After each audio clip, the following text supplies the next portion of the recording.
how can I write it? This section we broke up into 2 days, so this is just the first day. And we're going to be investigating the properties of logarithms. So by the end of the lesson, you will be able to use the basic laws of exponents to explore the properties of logarithms. Question 15 says, Marta uses a calculator that can only calculate logarithms with base 10. Marta now knows that if she wants to calculate log base 2 of 30, she cannot type log of 2 to the 30th into her calculator because those expressions are not equivalent. But she still wants to use the value of log base 2 of 30. Part A says, first, use your knowledge of logs and exponents to estimate the log of log base 2 of 30. In other words, suppose you have the equation log base 2 of 30 equals question mark, or you could put an X there, approximate the unknown value, okay? So you could start approximating what we've been doing up to this point and get a decimal that's going to be close, and they want us to go to 3 places, okay?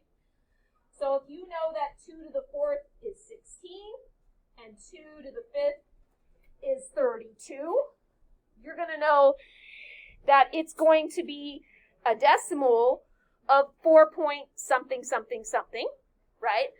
Closer to 5 than it is to 4, okay? Because 32 is closer to 30 than 16 is, right? So you're going to start with the higher decimals until you get to 3 digits, okay?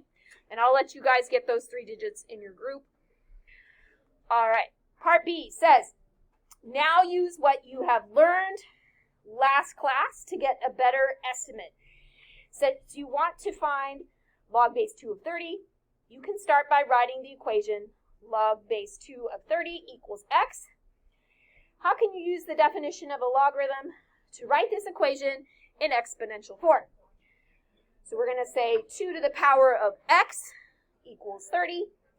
And then you're going to use the methods we worked on to solve the equation.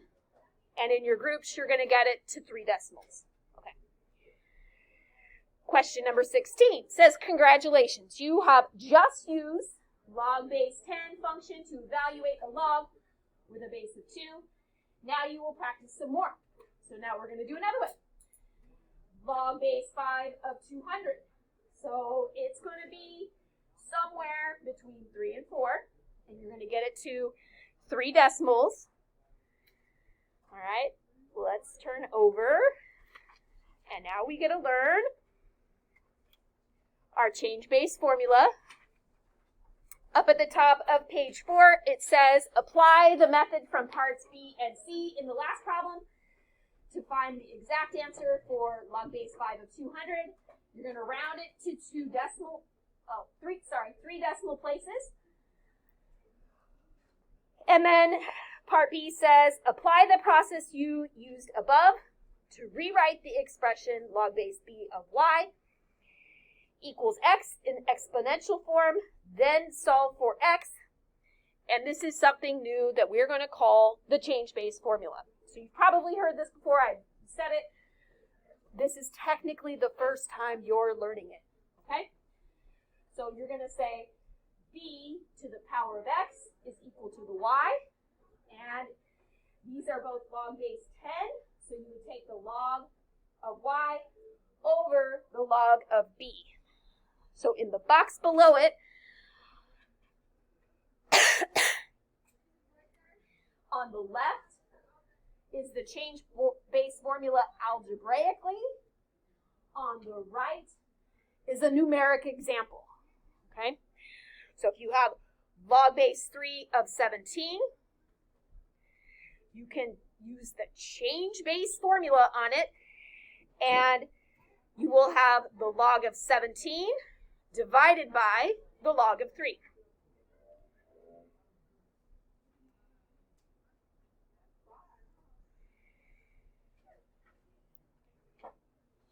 All right, after you copy that down, you're going to break up into your groups of 4. There's A, B, C, and D to complete.